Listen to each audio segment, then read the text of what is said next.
By the spring of 2024, the reservoirs of the Elan Valley in mid-Wales present a postcard landscape: mirror-flat water, Victorian dams in dressed stone, a tourist road winding along the shore. Inside a reading room attached to a small local archive, the scene looks different. On a table under soft strip light, an album of late 19th century photographs lies open.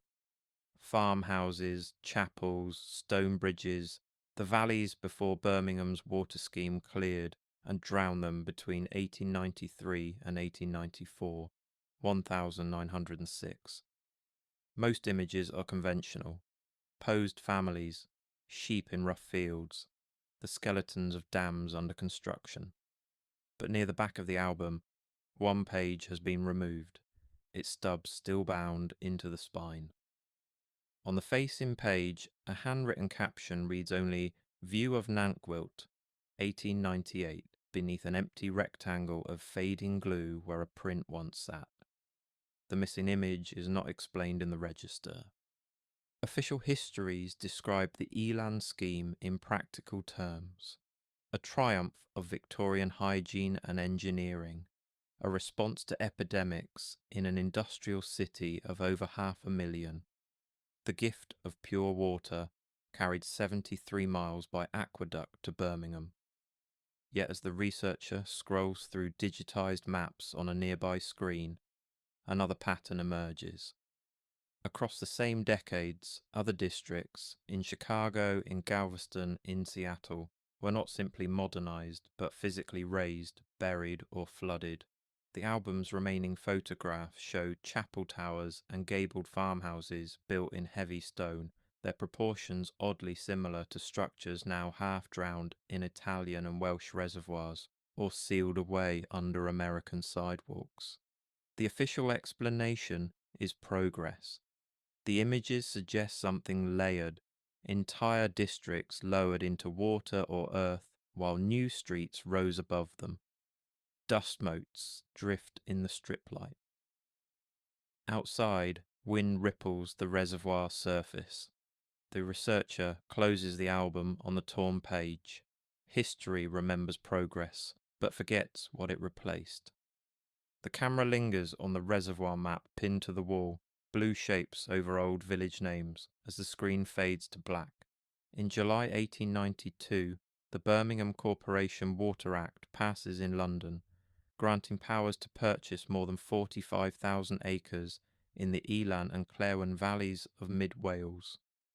By 1904, King Edward VII officially opens the first series of dams and reservoirs. A period photograph survives: Caban Cosh, dam, under construction in 1897, showing step masonry, temporary timber gantries, blocks of stone stacked with geometric precision. In the background, farm buildings still stand where the reservoir will soon rise. Summary reports from the scheme explain the rationale plainly. Birmingham's population, numbering around 650,000, had suffered repeated outbreaks of cholera, typhoid, and dysentery.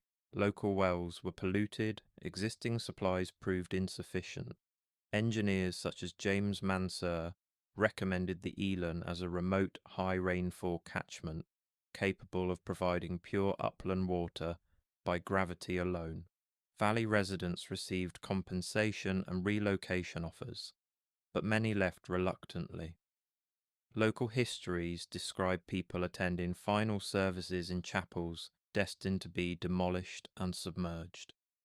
The dates align cleanly: the Act in 1892, major works beginning in 1893, the first phase opening in 1904, the last main dam completed in 1906. There is no obvious contradiction. The unease comes from the scale: entire communities removed for a city they never see.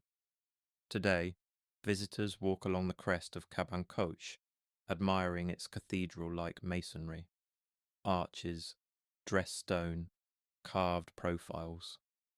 For some, the visual rhyme between drowned stone farmsteads and monumental dam walls feels like continuity rather than replacement.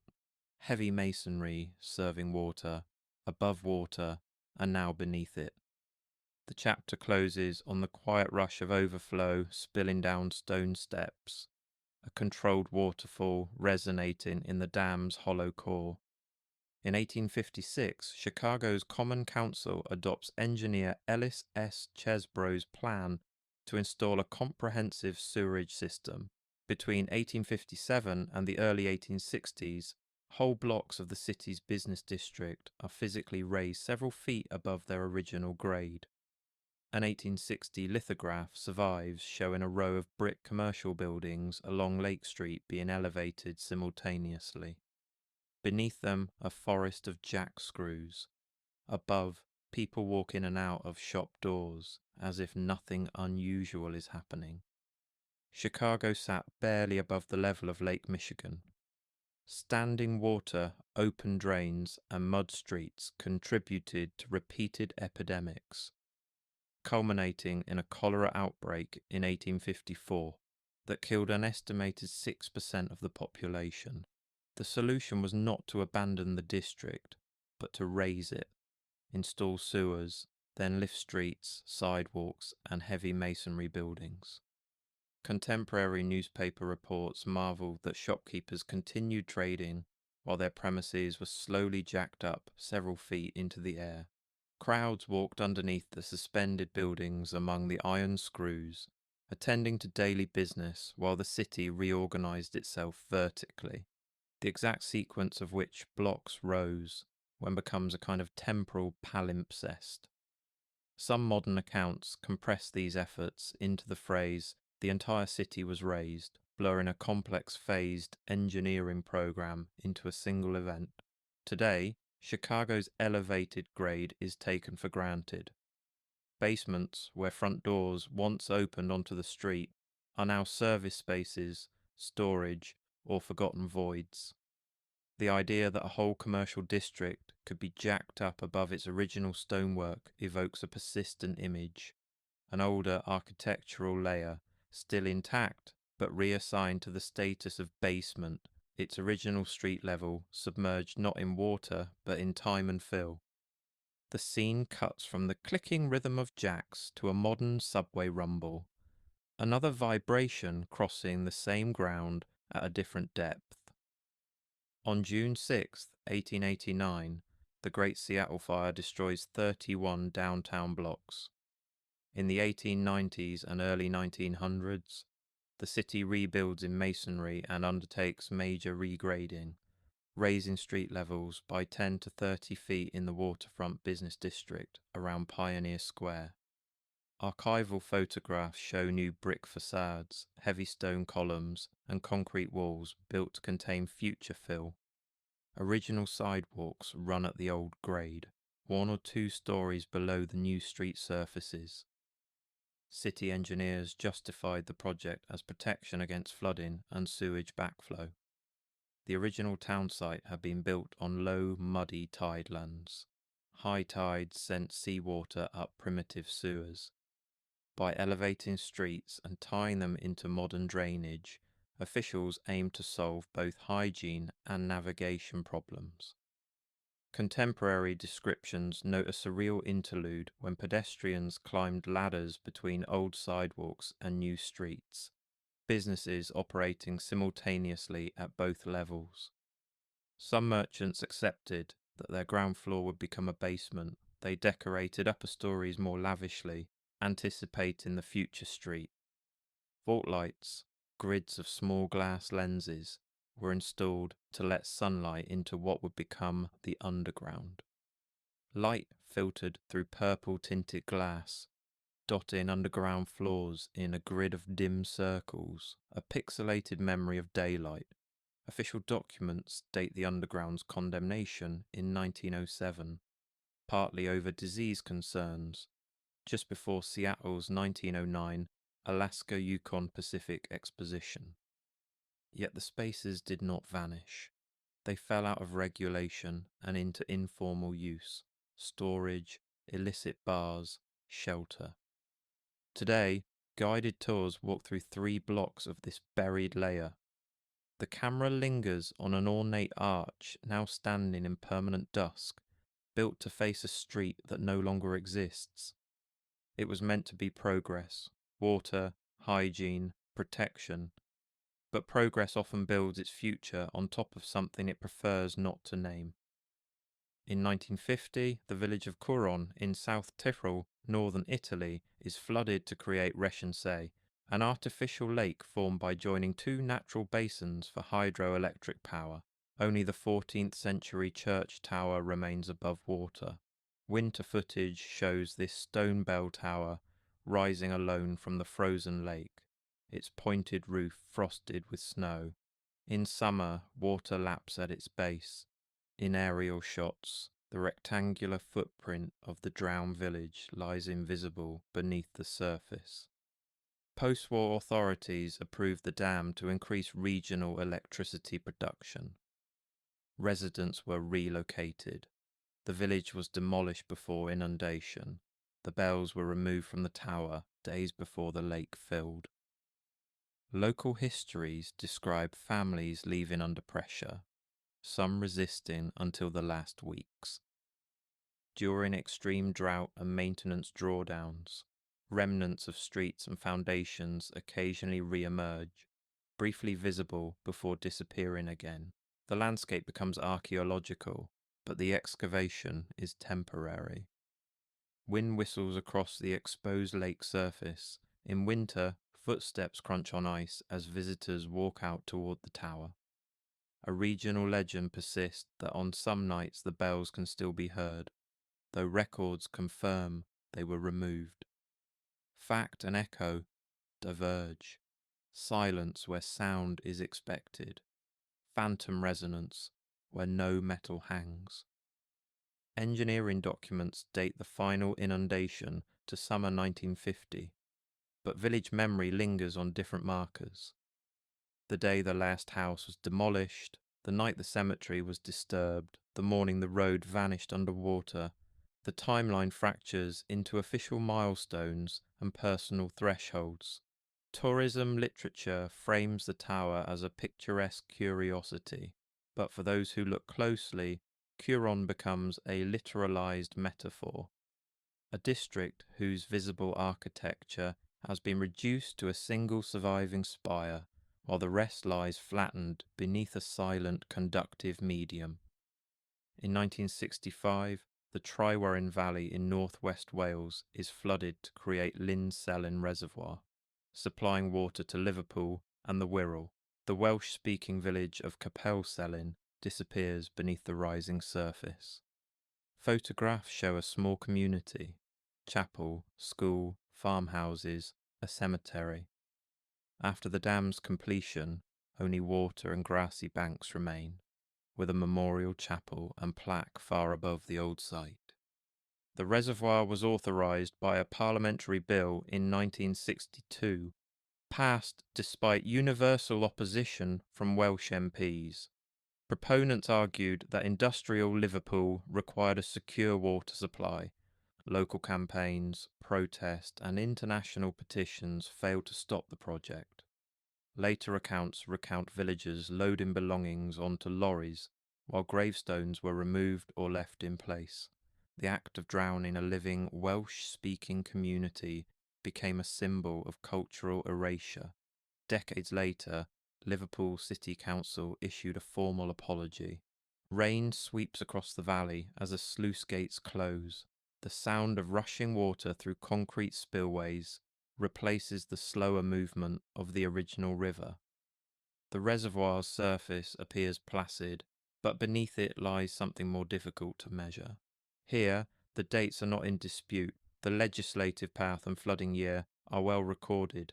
The contradiction lies between legal documentation and cultural memory. Official files list properties and acreage acquired. Later, Welsh narratives count something else: language, chapel hymns, continuity. Capel Selyn becomes a hinge point. It shows that drowning a district is not a neutral engineering choice. It carries political and cultural freight. The speculative leap is not about whether reservoirs drown villages, that is fact, but about whether some of those villages shared common architectural patterns with a wider system now difficult to trace. The chapter ends on present-day still water reflecting clouds, while the faint echo of a chapel hymn is implied, not heard. From the 1820s to the late 19th century, several of London's rivers, including the Fleet and Effra, are culverted, covered, and incorporated into an expanding sewer system. Engravings and engineering diagrams show brick-lined tunnels with elliptical profiles, flowing water, lit by gas lamps. Above them, new streets and terraces rise, their residents unaware of the river now constrained into vaulted conduits.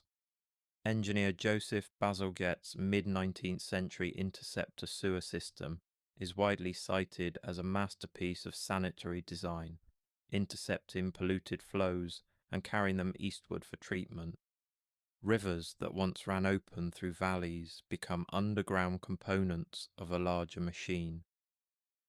Later urban writings refer to the lost rivers, places named for streams that no longer appear on surface maps, hints that something continues to move beneath the pavement. Modern interpreters speak of ghost rivers shaping street patterns and basements. In present-day footage, traffic noise fills the air, but when the camera descends into maintenance tunnels, the sonic field narrows, a dull roar of water, the periodic drip from brick joints, the hum of electric pumps. These are functional spaces, but their acoustics, long echoes, low frequencies, recall the resonant chambers of cisterns and vaulted crypts. The dates of culverting and sewer construction are documented, but the precise courses of some covered rivers remain difficult to trace, altered by phases of redevelopment. Some stretches are mapped as culverts, others are inferred from topography and occasional exposures. The city's hydrological memory is partial, a composite of engineering plans and urban legend. Across the world, other cities have buried streams. A pattern emerges, the repeated operation of turning flowing water into hidden infrastructure beneath dense masonry. Sound and movement relocated from open air to underground vaults, the city's resonance lowered into brick-lined darkness. Officially, nothing is missing. Each dam and sewer has a purpose. Yet the more we follow water, the more we find that whole districts have moved, not on paper, but in depth. By the mid-1860s, key sections of London's new interceptor sewers are operational, designed with careful gradients to ensure self-flushing flow from west to east. Engineering cross-sections show massive brick tubes, sometimes large enough for a person to stand upright, laid along former river valleys, but at depth. Above them, embankments reclaim land from the Thames, carrying new roads and railways. Reports emphasize volume, velocity, and gradient, ratios of fall per mile that keep waste moving without mechanical assistance. The system is presented as rational infrastructure, aligned to natural drainage patterns but subordinating them to human needs. Later commentaries remark on the elegance. By following existing contours, Bazalgette and his contemporaries turned the city's buried hydrology into a kind of invisible machine. Some writers speak of hidden rivers that continue to shape districts long after their surfaces were paved. The film lingers on the steady rush of water in a culvert recorded in near darkness. The frequency spectrum is narrow, a constant roar with occasional higher splashes as flow hits brick ribs. Above, street sounds remain dull and distant. The sewers act as long resonators, tuned not for music, but for hydraulic efficiency. Plan dates and construction reports are consistent, but the sensory dimension, what it sounded like to stand in these tunnels when they were new, exists only as inference. No early phonograph recorded these spaces. That absence is itself a gap. Vast resonant volumes designed and built, yet largely unheard by those they served. The film quietly notes an overlap.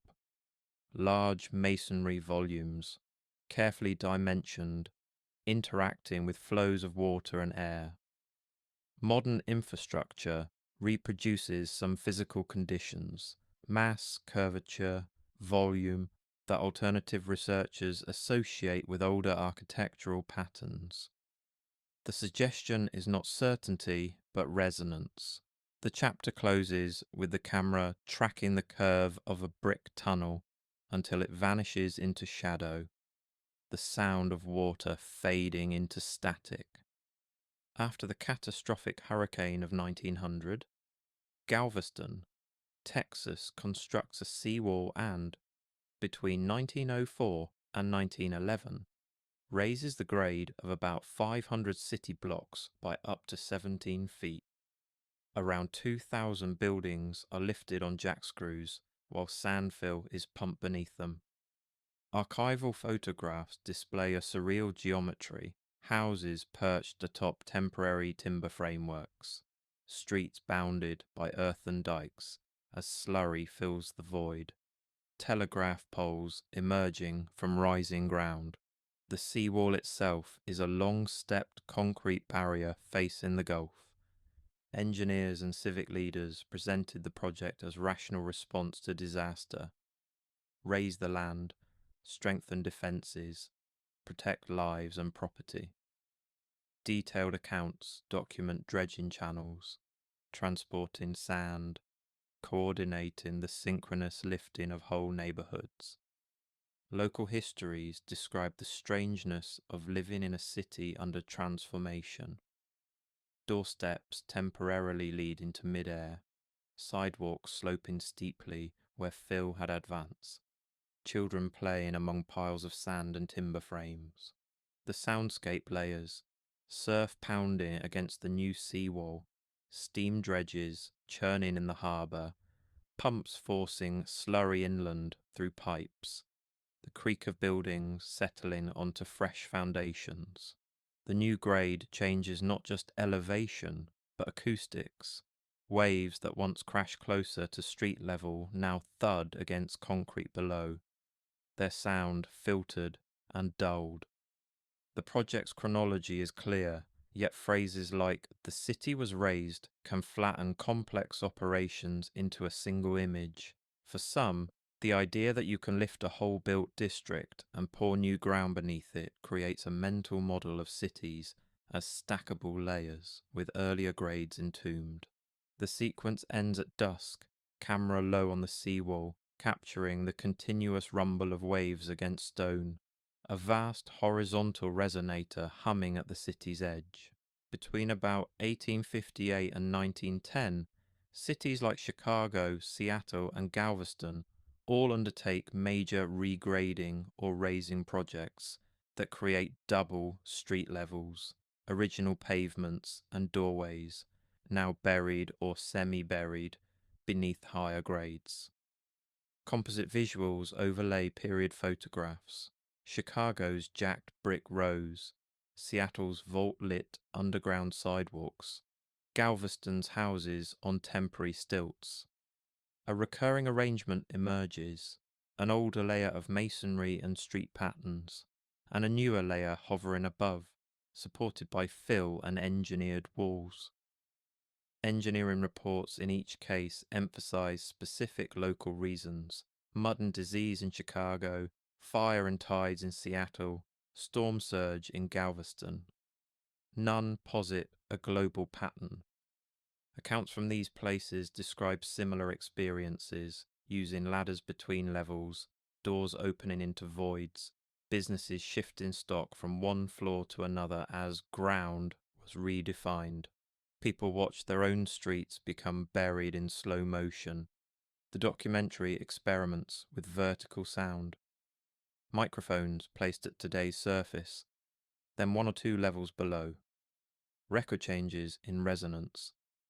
Footsteps above become low thuds underground. In some basements, pipes vibrate with distant traffic, turning whole walls into unintended diaphragms. Timelines from different cities align intriguingly. Chicago's raisings in the 1850s and 60s Seattle's regrading after 1889, Galveston's grade raising after 1900. None of these operations were connected, each emerged from local crises. Yet viewed on a global century-long timeline, they appear as pulses, moments when entire districts were literally moved vertically. From a strict evidentiary standpoint, these lower stories are simply earlier phases of the same cities, but the film does not dismiss the unease. Arches now facing darkness, windows opening into soil, staircases leading nowhere. The chapter ends on a static shot of a bricked-up doorway below a current sidewalk, faint traffic noise resonating through masonry like a distant sea. In the early 21st century, digital tools allow historians, engineers, and enthusiasts to overlay historical maps with satellite imagery, revealing vanished districts beneath reservoirs, landfills, and new neighborhoods. Droughts in places like Reschensee occasionally expose submerged foundations, confirming what the maps suggest. Side-by-side images appear, a 19th century map of the Elan Valley with named farms and lanes, a modern aerial showing only water, a pre-dam plan of Kuron with streets and church, a drone shot of the lake with only the tower visible. Similar overlays emerge for Capelle Salin, where a reservoir surface sits above what used to be fields and a chapel. Survey documents from construction recorded property boundaries and compensation. Reservoir lines were carefully plotted. But routine cartography then becomes forensic evidence now. Proof of how thoroughly these districts were reorganized around the needs of distant cities. Modern guidebooks invite visitors to imagine the lost village beneath the water, or picture the valley before the dam. These prompts acknowledge absence directly, making the viewer a participant in reconstructing memory. The film layers sounds, current reservoir shorelines, soft wavelets, distant cars, tourist voices over imagined earlier ambience, sheep, church bells, wooden cartwheels. The two soundscapes alternate like blink comparison maps, never playing simultaneously. No single date marks the disappearance of these places. Some houses were demolished months before flooding. Cemeteries were partially relocated. Vegetation continued to grow until the last days. Maps flatten this messy unmaking into a single contour line, a neat water edge. The question left hanging is whether this habit, treating entire built districts as expendable when large-scale infrastructure demands it, also erased knowledge embedded not just in walls, but in how those walls shape sound, water, and air. We call it engineering, not magic. Yet when whole neighborhoods move vertically and rivers slip quietly underground, the boundary between technology and disappearance begins to blur. In the 1890s, clearance of the Elan and Clairwan valleys proceeds under the authority of the 1892 Act. Similar clearance processes recur throughout the 20th century for Capelle Salin and other reservoir projects. Type schedules of properties acquired survive, farm names, acreages, compensation amounts. In some archives, photographs of demolished farmsteads are preserved. In others, only lists remain. These documents are factual but impersonal. They record payments and demolitions, not attachment or loss. In Wales, later works on the Elan clearance and on Capel Celyn attempt to restore the human dimension. But the original files were never designed for that purpose. Published studies and memorial exhibits quote former residents or their descendants, brief recollections of last harvests, final chapel services, empty houses waiting for demolition.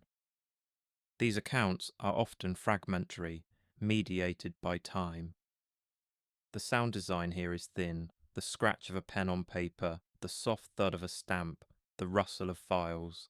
Occasional archive footage of demolished buildings adds the crash of falling masonry, but mostly this is bureaucratic silence. The contradiction is structural. Projects of this scale generate enormous documentation, engineering drawings, legal orders, financial ledgers, yet the everyday texture of displacement is largely absent. We know where walls once stood to within inches.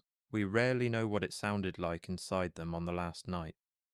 This archival quiet demonstrates how easily a district's local expressions, building styles, neighbourhood patterns, acoustic environments can be removed from official record, while the technical description of replacement is meticulously kept. Completeness in one domain coexists with near total erasure in another. The chapter ends on a close-up of a blank space in a ledger where a remark might have been an absence framed by ruled lines. By the early 21st century, places like Elan Valley, Seattle Underground, Kuron's Bell Tower, and Capel Selin's Memorial Chapel have become heritage sites and tourist attractions. Interpretive panels explain how the dams were built, where the lost villages lay, why streets were raised or valleys flooded. Tours of Seattle's underground walk visitors through preserved basements and passageways. At Reshensei, viewing platforms frame the bell tower against the lake. Heritage literature focuses on resilience, ingenuity, and picturesque ruin. Victorian engineering, post-fire reconstruction, alpine mystery, national identity. The sound here is contemporary. Camera shutters, guide microphones, car doors, laughter. Occasionally, tours simulate old ambiences, playing train noises, barroom clatter, or bell sounds, but these are reconstructions, layered on top of spaces whose original acoustic life is gone.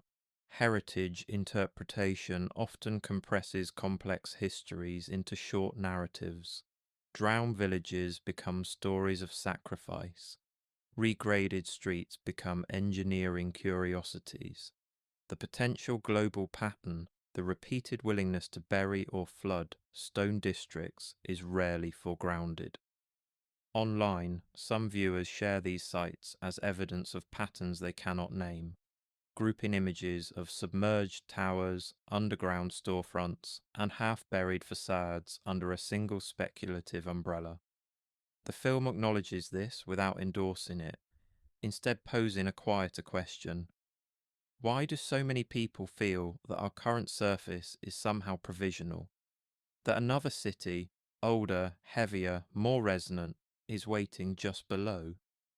The sequence ends at sunset by the Elan dams, their spillways roaring softly as visitors pose for photographs, unaware that the camera's low angle also captures, just at the waterline, the faint stone outlines of something older.